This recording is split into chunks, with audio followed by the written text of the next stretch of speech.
So this is going to be another movie review. This one's called D.O.A. 1988. I'm giving it 3 out of 5 stars. I thought it was all right. It's supposed to be a neo-noir with Meg Ryan, Dennis Quaid, and Brion James. It's supposed to be a remake of the 1949 classic, which I have not seen. I know because the original had Neville Brand in it, and I would have remembered Neville Brand. So I'll get around to watching the original one of these days if I'm still alive. Speaking of which, the 86-year-old owner of the house where I live in San Francisco passed away about a week and a half ago. I'm going to her funeral in a few days. And despite what the church lady down the street told me, after she died, she wanted my son and I to watch her television in her DVD player upstairs, which is kind of an odd request upon her death, but I guess she wants me to stay there. And her daughter is so wacky and crazy. She's got half of the house with her sister, and so I'm thinking I can hold out for another 6 months. I bet you she died from the COVID shot.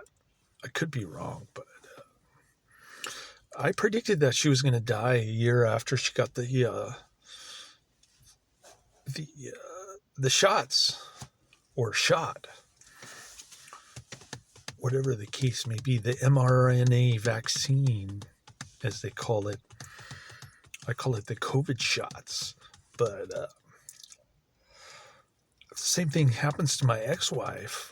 She'll be gone like in July of next year. My son and I can move to Wyoming, and we'll be around normal people. He can actually find a suitable wife who is normal. Not all the crazy women that I married and divorced. So there's that. I was trying to flirt with my dream girl here yesterday, the comely Vietnamese driver, and she was friendly, smiling, and all excited to see me. But then she said, I check email and then I get route. Her Englishing wasn't too good yesterday. Then I saw her in the van just going crazy on her phone. I don't know if she has 2 jobs, when she works on her phone and the other one she works here. But it was pretty intense, the way she uses her hand on the phone, on the cell phone. And one of the customers gave me this thing.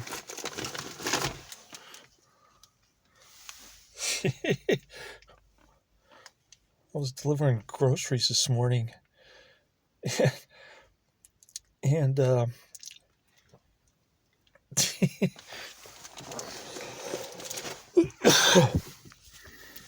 it's got like 2 cases of Sierra Nevada beer. I'm thinking, wow, this is going to be some party.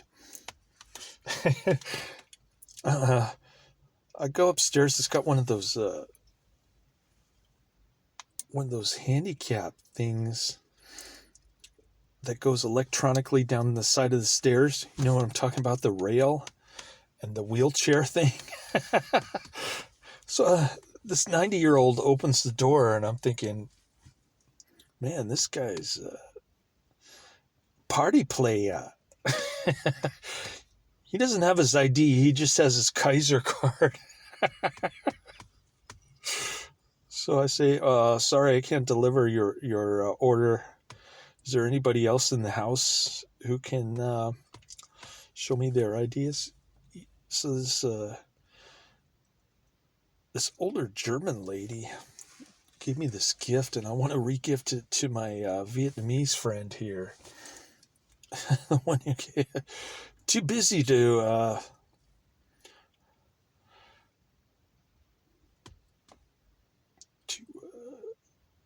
give me the time of day. I'm gonna surprise her with a re-gift. I don't know if she even eats this stuff. It's like, I don't eat this. I'm a picky eater, but it's got little secrets. Kind of a cool name, but crispy wafers, crispy mini wafers, dark chocolate with sea salt. Kind of interesting. I don't think my son will eat that. he doesn't like salty stuff. Here's the other thing, some kind of biscuit or something. I don't know what that is. But getting back to the movie, I've been talking everything else except for D.O.A. Oh yeah. I think I ticked off Adrian on my last video. I told him he couldn't compete with Karate Man. I was just trying to stir up some healthy conversation. I wasn't trying to put down Adrian with his beer drinking and his lackadaisical kind of mentions. But I was just saying that Karate Man is really hardcore, man. This guy's into the recommendations on my channel. And he's Australian mate also, so that's why I thought it was a competition between the two Australian mates. Sorry if I offended Mr. Adrian there. But anyways, I was surprised that he didn't comment in that video. Maybe he just unsubscribed and he got fed up with my anti-beer,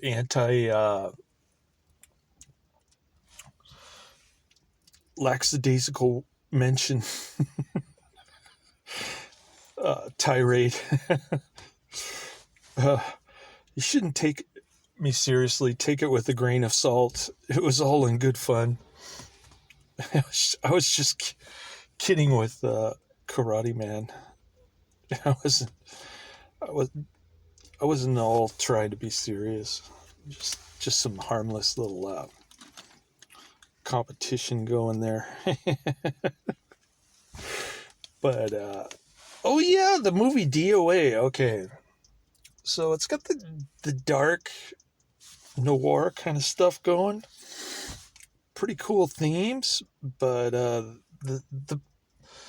storyline is pretty ridiculous. I don't want to spoil the ending, but I'm going to roll down the windows. It's getting warm in this car. I'm going to turn into a roasted duck like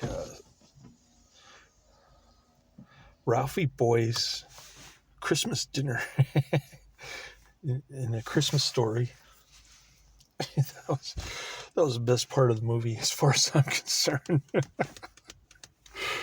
But D.O.A., let's see.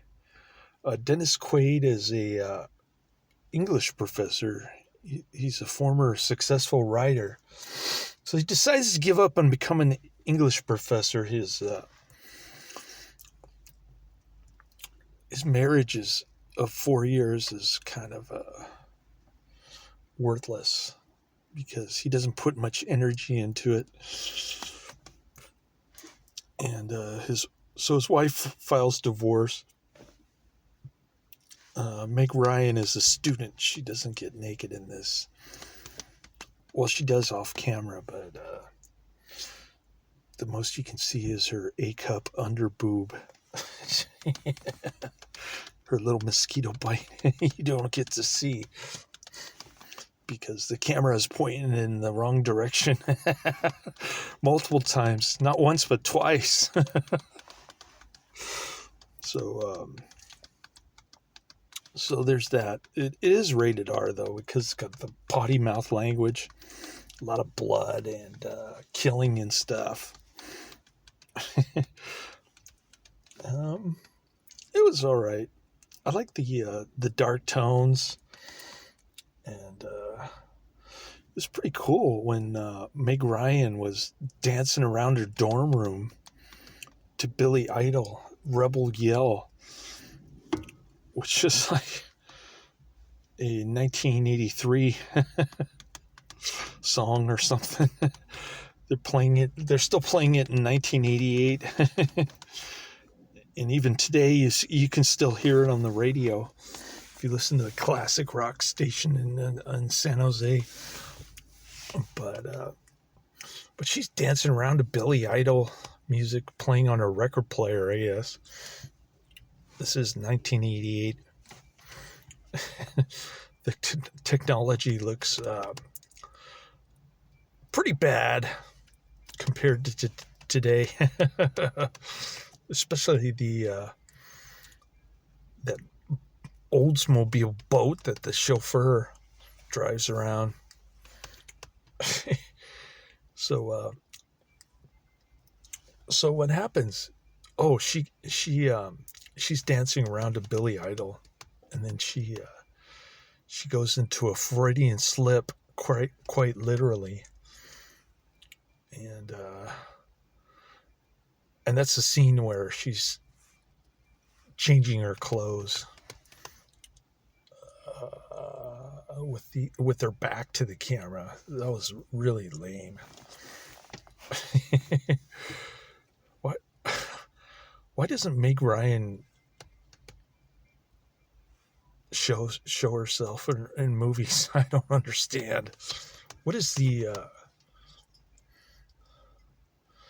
what kind of stigma is attached to that? I don't know. Maybe somebody can explain it to me, but anyways. So Dennis Quaid is an English professor. He's got some smarty pants kid in his class named Nick, whose father committed some crime and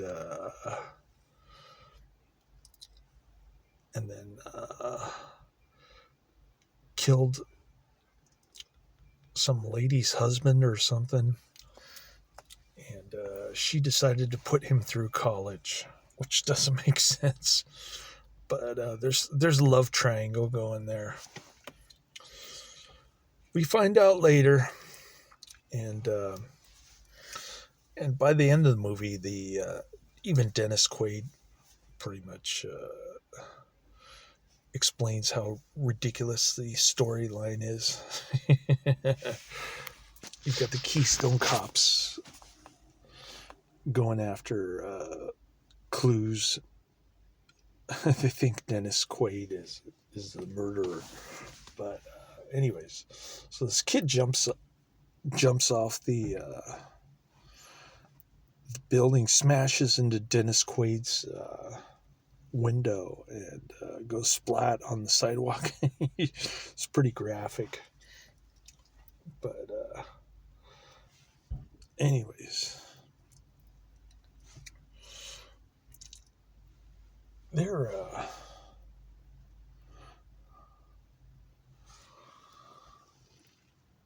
I just saw somebody that I've been looking for.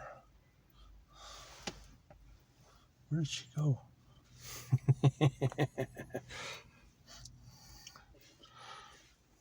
Anyways,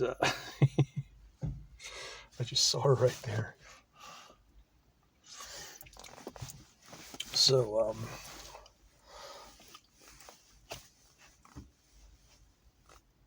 So then Dennis Quaid's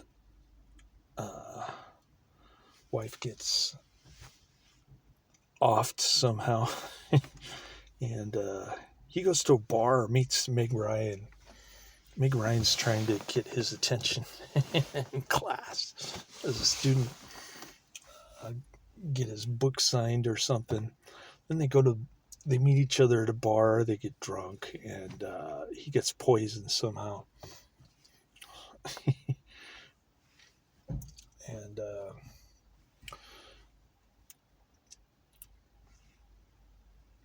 he burns the hand of Nick's benefactor's chauffeur. That dude is driving around the big old Oldsmobile. It's as big as a boat.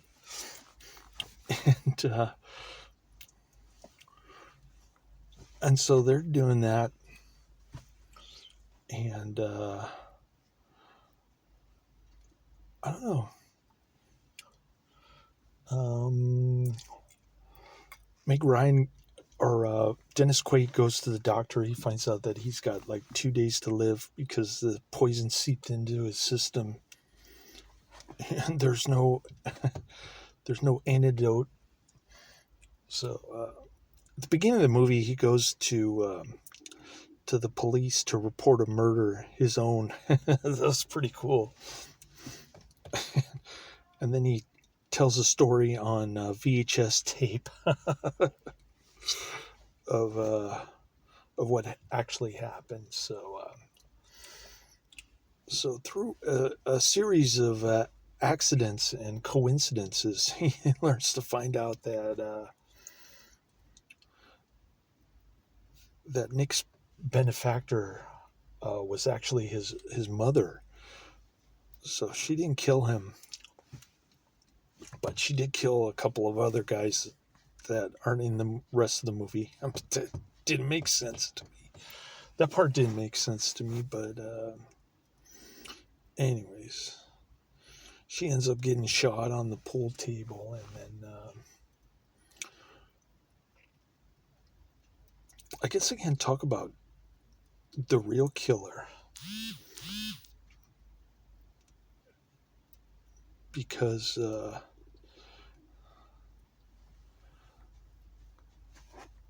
he's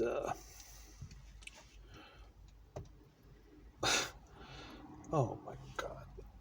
Somebody just texted me, will I be here by 2 p.m.? I've been here since 10:45. Oh my goodness. What are they trying to do here? All right. Well, I better cut this video off. I didn't want to spoil the ending, but it was a halfway decent neo-noir. You got to look at it for the time. 1988 is probably more enjoyable, but anyways, there she goes, about ready to go bugger. Cool. She's just walking around. She's not playing on her phone. It's time to go bugger. Laters.